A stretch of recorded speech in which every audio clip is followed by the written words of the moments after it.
The training hall buzzed with a low, restless energy as 24 young Krellian students shuffled into their seats. Their thick fur rose and settled in nervous waves, and their four muscular arms twitched in anticipation of the day's combat drills. They were larger and stronger than most Earth athletes, even at this adolescent stage, each one already standing over 6 feet.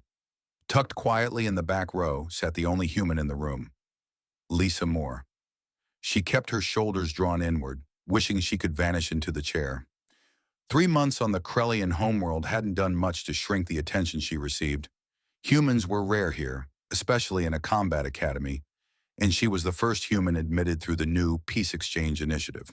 The war may have ended half a decade earlier, but the echoes of distrust still lingered heavily in every Krellian space she entered. The cubs often stole quick glances over their shoulders, fascinated by her smooth skin, small frame, and delicate stature. Compared to their powerful bodies, she seemed almost breakable.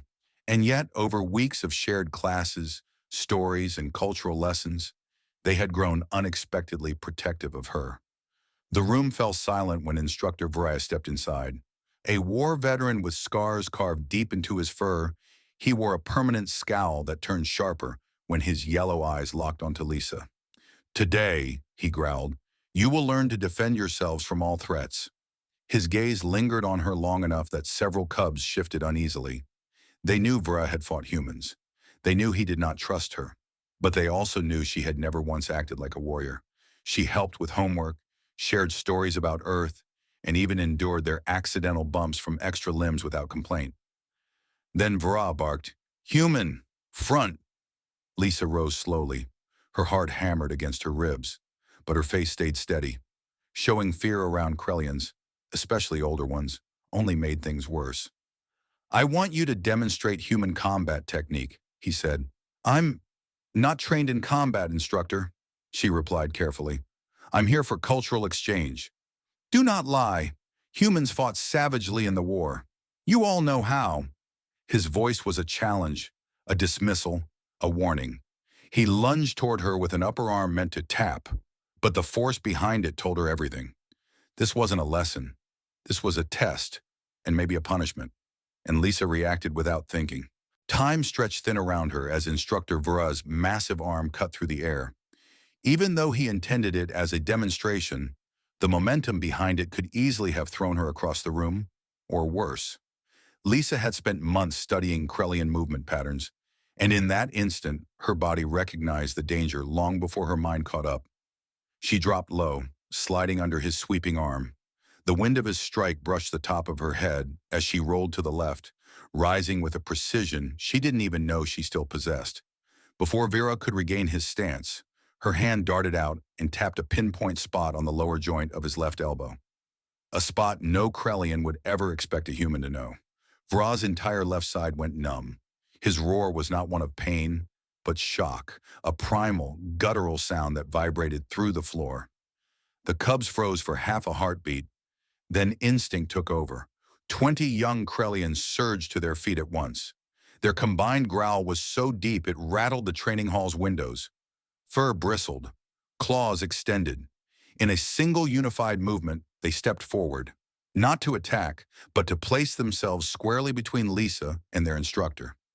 It was a protective wall, a warning, a declaration. Vera's eyes widened, not at Lisa, but at his students. "Move aside," he commanded. "No." The voice was Telk's, the tallest cub, her tone firm and unwavering. Her towering frame shielded Lisa completely. "She sits with us. She learns with us. She is Pack." "Pack?" Vera spat. "She is human." Mira stepped forward, smaller but equally resolute. "She shared food when I forgot mine. She explained Earth calculations when I struggled. She is not enemy. She is Lisa." The other cubs rumbled in agreement like rolling thunder.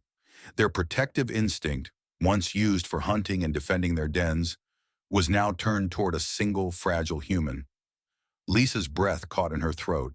She had expected hostility, maybe punishment, but never this.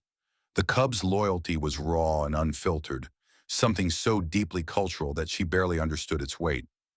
Vera looked from face to face, stunned by the unity in their stance. "You defend one who nearly crippled me?" he demanded, though the anger was draining from his voice. We defend Pack, Telk insisted. Pack protects the vulnerable. Lisa has no fur, no claws, no fangs. She is the most vulnerable, so we protect the strongest. Vra's gaze landed on Lisa. She met it without flinching. I didn't attack you, she said softly. I protected myself. And you are their teacher. I would never harm someone they trust. For a long moment no one moved. Then Vra's fur slowly flattened. His chest rose and fell in a long exhale. The room felt suspended in silence. Thick, waiting, breathless. Instructor Vra's eyes narrowed, his chest rising and falling in short, heavy pulses as he stared at the cubs blocking his path. His pride bristled, his authority challenged. Yet beneath all of this pulsed something unfamiliar to him. Respect. Or at least the beginning of it. Finally, after several tense seconds, the fur along his shoulders settled flat. His numb left arm twitched slightly as sensation returned. Your strike was precise, he said, voice low but measured. You could have caused permanent nerve damage. Lisa swallowed. I held back because you are their mentor. They look to you. I would never harm someone they care about, unless I had absolutely no choice. That quiet honesty seemed to break something open in the room. Vra's gaze flicked to each of his students, tall, tense, defiant cubs, standing shoulder to shoulder in a protective semicircle around the small human woman they now considered one of their own. Vra gave a single, heavy nod. Pack returns to seats, he ordered. The cubs did not move immediately. Instead, several leaned down to brush their fur gently against Lisa's shoulders or give soft, reassuring taps. The Krellian gesture for comfort and solidarity. Only then did they retreat to their rows, their posture tall with pride. As she walked back to her seat, Lisa felt their presence like a warm shield surrounding her. Not suffocating, not overwhelming, simply there. Real, earnest. Vra cleared his throat. It appears humans know more about our physiology than I expected. His tone was grudging but no longer hostile. Perhaps, for educational purposes, you could demonstrate additional human defensive methods. Lisa blinked. It wasn't an apology, not exactly, but it was the closest a veteran Krellian warrior would ever come to admitting he was wrong. I'll share what I know, she said gently, but only defensive maneuvers. I'm not a soldier. No, Vra agreed softly, but you are. Pack, and Pack protects each other. A quiet ripple of pride moved through the cubs. They sat taller. Their fur glowed with warmth. Vra turned his attention to the class. Today's lesson is not simply about combat. It is about the many shapes protection can take. Sometimes the smallest defender shields the group. Sometimes the group shields the smallest. Both require courage. Lisa lowered herself into her chair, but her mind drifted. She replayed the moment when 20 alien adolescents had stood between her and danger without hesitation. They hadn't done it because she demanded it. They hadn't done it because she was human. They did it because she was theirs. When class finally ended, the tension that had filled the room lingered like a faint echo. The cubs gathered their materials, but their eyes kept flicking toward Lisa, protective instincts still active. Before she could slip out quietly, Telk, the largest cub and unofficial leader of the group, stood waiting near the door. You knew that nerve strike, he rumbled, his deep voice softer than before. You learned it. Before coming here? From the war? It wasn't a question, not really. Lisa paused, then nodded. My mother was a combat medic, she said gently. She taught me human and Krellian pressure points, only as a last resort. I never wanted to use them. Telk considered this, eyes narrowing, not with suspicion, but with understanding. You use knowledge to defend, not harm. His ears tilted upward. Krellian approval. This is why cubs trust you. You have warrior skill, but you choose peace. His words carried an innocence and wisdom Lisa hadn't expected. They walked together toward the dining hall, their steps echoing through the wide stone corridors. Before long, several more cubs joined them. Mira, Kor, Jith, the twins Rek and Relna, each falling naturally into position around her, as if forming a moving protective ring. Lisa had to take small, quick steps to keep up with their long strides. But every time the group widened or shifted direction, one of the cubs instinctively slowed for her, ensuring she never drifted behind. When they reached the dining hall, Mira tapped Lisa's shoulder gently. "You thanked us earlier," the young female said.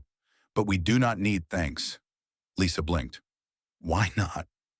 "Because pack protects pack," Mira said simply. "You are smallest. That means you are protected most. This is logical." Several cubs nodded solemnly, completely sincere. Lisa let out a quiet laugh, warm, disbelieving, touched. She had spent 3 months trying not to get in the way, trying not to be a burden among these towering furry beings, only to discover they had already assigned her a place in their social structure.